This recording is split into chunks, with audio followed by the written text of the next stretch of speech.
Boa noite. A palavra que nos é proposta está no Evangelho de São João, capítulo 20, a partir do versículo 19. Aparições aos discípulos. Na tarde do mesmo dia, que era o primeiro da semana, os discípulos tinham fechado as portas do lugar onde se achavam, por medo dos judeus.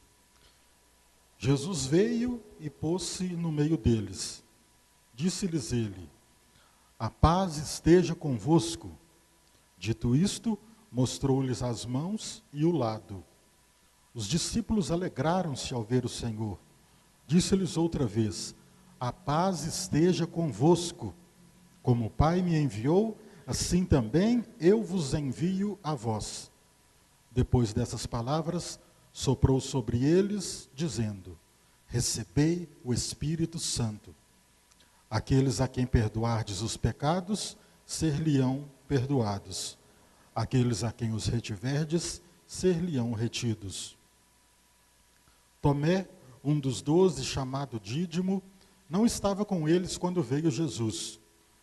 Os outros discípulos disseram-lhe: "Vimos o Senhor." Mas ele replicou-lhes: "Se eu não vir nas suas mãos o sinal dos pregos, e não puser o meu dedo no lugar dos pregos, e não introduzir a minha mão no seu lado, não acreditarei." 8 dias depois, estavam os discípulos outra vez no mesmo lugar, e Tomé com eles. Estando trancadas as portas, veio Jesus, pôs-se no meio deles e disse: "A paz esteja convosco." Depois disse a Tomé: "Introduza aqui o teu dedo e vê as minhas mãos. Põe a tua mão no meu lado. Não sejas incrédulo, mas homem de fé." Respondeu-lhe Tomé: "Meu Senhor e meu Deus." Disse-lhe Jesus: "Creste porque me viste. Felizes aqueles que creem sem ter visto." Esta é a palavra da salvação.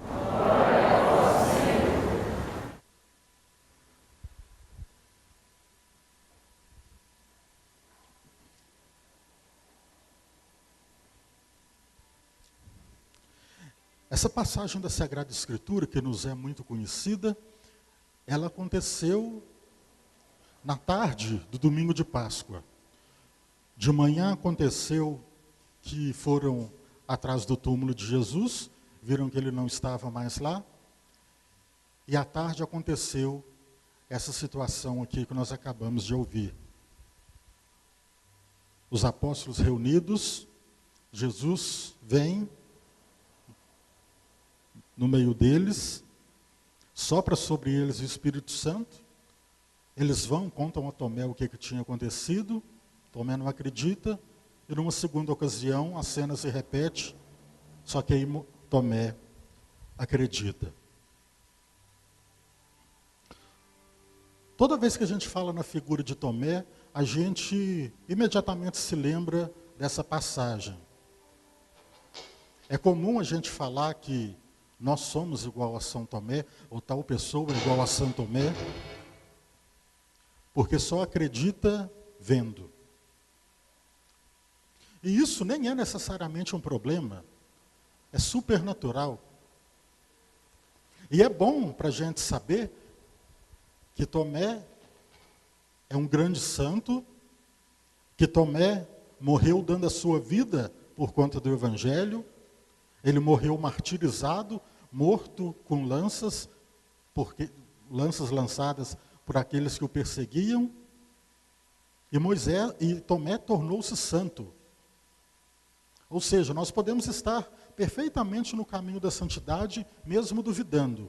Afinal de contas, Tomé foi assim. E nem dá para condenar a atitude de Tomé. Aqui no versículo 19, é dito que os discípulos tinham fechado as portas do lugar onde se achavam por medo dos judeus. E por que eles estavam com medo? Eu já disse isso aqui em outras ocasiões, mas é bom a gente contextualizar de novo. Eles estavam com medo porque Jesus, aquele que viria restaurar, aquele que viria libertar o seu povo, tinha morrido na sexta-feira anterior. Ou seja, aqueles que eles tinham seguido durante 3 anos, aqueles que eles tinham acompanhado, que tinham visto ele falar tantas coisas bonitas, aquele Jesus estava morto. E agora eles estavam com medo porque eles não tinham mais um líder. Não tinha ninguém para ir à frente deles. Não tinha ninguém para rebater acusações quando os mestres da lei, quando os fariseus viessem acusá-los. Jesus sempre tomava porrada e ele mesmo resolvia. Ele desconcertava os outros com a sabedoria das suas palavras, mas agora Jesus não estava mais presente. E quando o líder de um exército não está mais presente, o exército fica com medo, porque o comandante se foi. E era exatamente essa mesma sensação que os apóstolos aqui sentiam. O comandante não estava mais com eles. Aquele que falava tão bonito das coisas de Deus, aqueles que eles tinham presenciado tantos milagres, tinham morrido e tinha passado 1, 2 dias e nada. Eles se reuniam, não necessariamente para fazer memória do falecimento de Jesus, se reuniam até para ver o que eles iam fazer da sua própria vida. Porque tinha um bom tempo que eles não faziam mais nada que não fosse seguir os passos e ensinamentos de Jesus. Este pessoal deu seu tempo todo para Jesus. Tinha cobrador de impostos, tinha pescador. Tomé, no caso, era pedreiro. Cada um foi deixando os seus afazeres, foi deixando o seu ganha-pão, foi deixando a sua família, foi deixando a sua casa, foi deixando a sua história para comprar a história que Jesus vendia. E de repente Jesus é morto e eles não sabem o que fazer da vida. Ou seja, é totalmente explicável, é totalmente compreensível que Tomé duvidasse. Os outros acreditaram, tudo bem, mas Tomé, que não estava com eles, nossa, era uma situação surreal. E aí acontece o segundo momento. O segundo momento onde eles estavam no mesmo lugar, Jesus chega concedendo-lhes a paz e fala para Tomé: coloca aqui teu dedo e vê as minhas mãos. Põe tua mão no meu lado. Não sejas incrédulo, mas homem de fé. E aí Tomé faz a sua profissão de fé e depois não duvida mais e segue o seu caminho evangelizando. Todo dia a gente tem a nossa fé provada. Absolutamente todo dia, a todo momento. A todo momento a gente tem a oportunidade de acreditar ou de não acreditar. Jesus diz: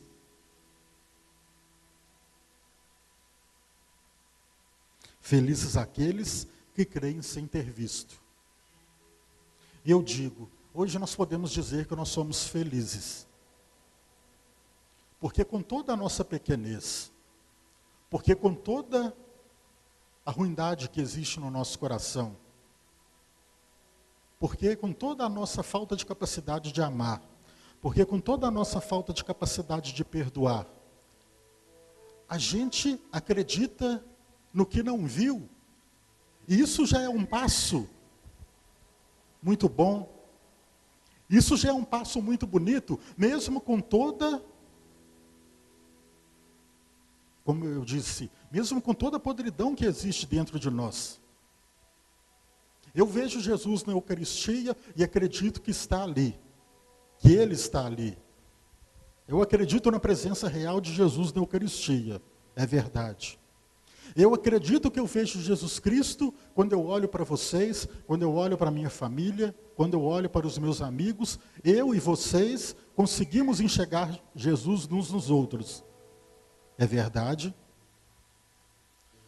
Mas Eu vi Jesus pessoalmente? Não vi. Você viu Jesus pessoalmente?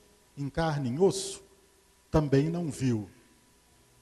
Então, olha que coisa bacana a gente poder se dar conta que a gente é feliz porque a gente, ainda que seja uma fé bem pequenininha, mas a gente acredita naquilo que a gente não viu. E a gente só acredita porque homens como Tomé foram passando de geração em geração essa palavra. Eu não vi Jesus pessoalmente, mas eu acredito nas palavras daqueles que viram.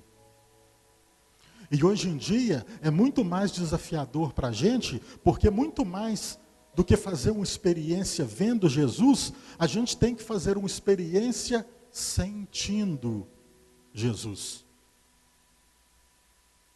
É a mesma coisa quando a gente perde alguém muito querido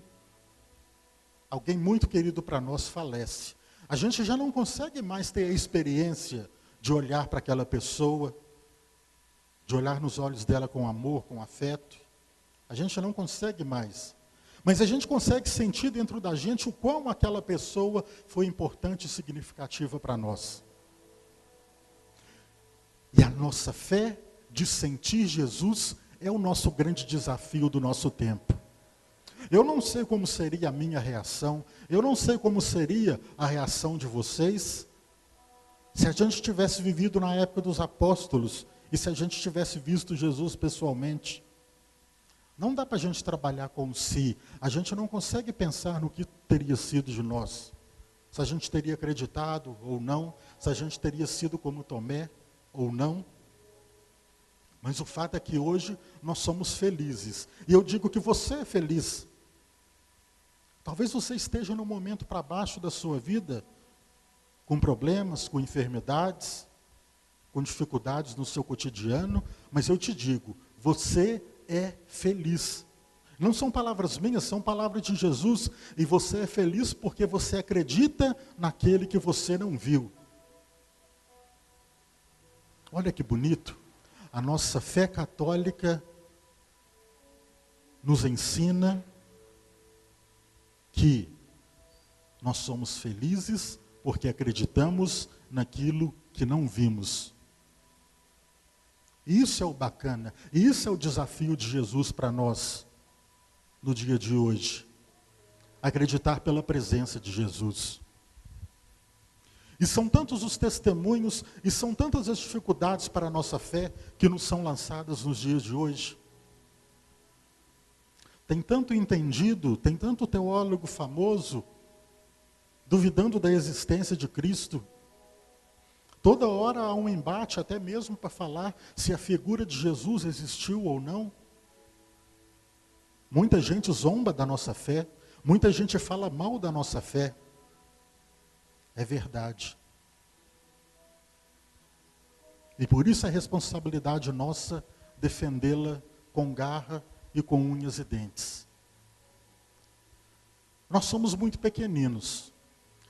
Nós temos uma fé muito pequenina. O nosso coração e na nossa mente, infelizmente, são fonte de muitas coisas negativas. Mas se você pensar bem, nós somos pessoas naturalmente crentes. Nós somos pessoas que naturalmente têm fé.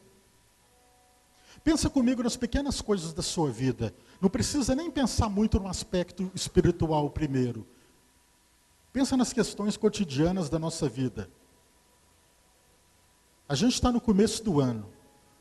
No meio do ano você tem férias. Você planeja uma viagem com sua família. Aí você vai juntando dinheiro, você vai comprando roupas e apetrechos para a sua viagem e tal. Aí eu te pergunto, quem te garante que você e sua família estarão vivos para viajar? Ninguém garante, mas a nossa fé nos faz acreditar que nós estaremos vivos e que nós viajaremos com nossa família. É um exemplo de fé. A mãe que está grávida esperando seu filho, que está bem no comecinho da gravidez, logo vai comprando e vai ganhando aquele monte de roupas, o seu enxoval, aquele monte de coisinhas para o bebê. Tem alguém que garante que a gravidez vai ser um sucesso, e principalmente no começo é complicado? Tem alguém que garante que aquela criança nascerá ao fim de 9 meses? Ninguém garante, mas a nossa fé garante, porque alguma coisa dentro da gente nos impulsiona a acreditar. Você faz compromisso para amanhã, por exemplo. Você sabe se estará vivo amanhã? De forma alguma. Mas você faz compromisso acreditando que estará, porque a nossa fé nos move assim. E isso só é possível porque Jesus é o autor da nossa fé, e Jesus ressuscitou, e Jesus nos ensinou, e Jesus colocou a semente da fé no nosso coração. Jesus tinha ressuscitado quando ele encontrou com os apóstolos. Os outros apóstolos acreditaram, viram Jesus e acreditaram. Tomé não acreditou. Tomé não acreditou porque ele ainda estava preso na morte de Jesus. Jesus já tinha morrido, já tinham se passado 3 dias e Jesus já tinha ressuscitado. Mas Tomé ainda estava preso na morte de Jesus. E eu lanço esse desafio para você. Se por algum acaso você ainda não ressuscitou com Jesus, se tem alguma área da sua vida que ainda está parada na morte de Jesus, hoje é dia de você ressuscitar e professar a fé tal qual Tomé, meu Senhor e meu Deus. Tomé precisou tocar. E são tantas as vezes que a gente sente falta de Deus, que a gente acha que Deus está ausente, que a gente pede uma prova de Deus, da existência dele. Hoje em dia, quem é aposentado tem que fazer uma prova de vida lá no banco. Quem é aposentado aqui, levanta a mão. Vocês não têm que ir lá no banco para provar que está vivo, que está tudo ok? Minha mãe aposentou há pouco tempo, ela vai lá provar que está viva, graças a Deus. Tem hora que a gente pede para Deus uma prova de vida. Deus do céu, eu acredito, mas dá para você dar um sinal que você está vendo o que eu estou passando? Meu Deus, eu acredito em Ti, eu professo a minha fé em Ti, mas dá para você menos dar um alô? Meu Deus, você está visualizando minha mensagem no Zap, mas você não responde. Meu Deus, os 2 sinalzinhos azuis do WhatsApp estão aqui acusando que você leu minha mensagem, mas você não responde. Dá um alô. Dá um sinal de vida. Dá um sinal de vida. Não é raro a gente achar que Deus está dormindo na nossa vida. Tem outra passagem da Sagrada Escritura muito conhecida, que é aquela da tempestade acalmada, que estão alguns apóstolos com Jesus no barco, Jesus dormindo, e vem a tempestade, aquele alvoroço no mar, e Jesus dormindo. E eles tentam acordar Jesus, e Jesus dormindo, e depois finalmente Jesus acorda, faz a tempestade se acalmar e diz para eles, homens de pouca fé. A presença de Jesus só no barco não bastava, era preciso que Jesus estivesse acordado. Tem tantos momentos na nossa vida que a gente acha que Deus está dormindo. Talvez você esteja passando alguma determinada situação que você acha que Jesus está puxando a palha aí do seu lado e esqueceu de você. É verdade, não precisa ter medo de admitir isso. Tem hora que a gente vê as coisas acontecendo para as outras pessoas. E fulano troca de carro, e fulano consegue um emprego melhor, e a filha de fulano consegue passar na faculdade e tal, e a gente com aquela sensação de vida estagnada. E no fundo, mesmo que a gente não fale para ninguém, a gente deita a cabeça no nosso travesseiro e pergunta, e eu? E a minha vez? Você se esqueceu de mim, Senhor? Faz uma prova de vida e prova que você está vivo para mim. Faz uma prova de vida e dá um alô para mim.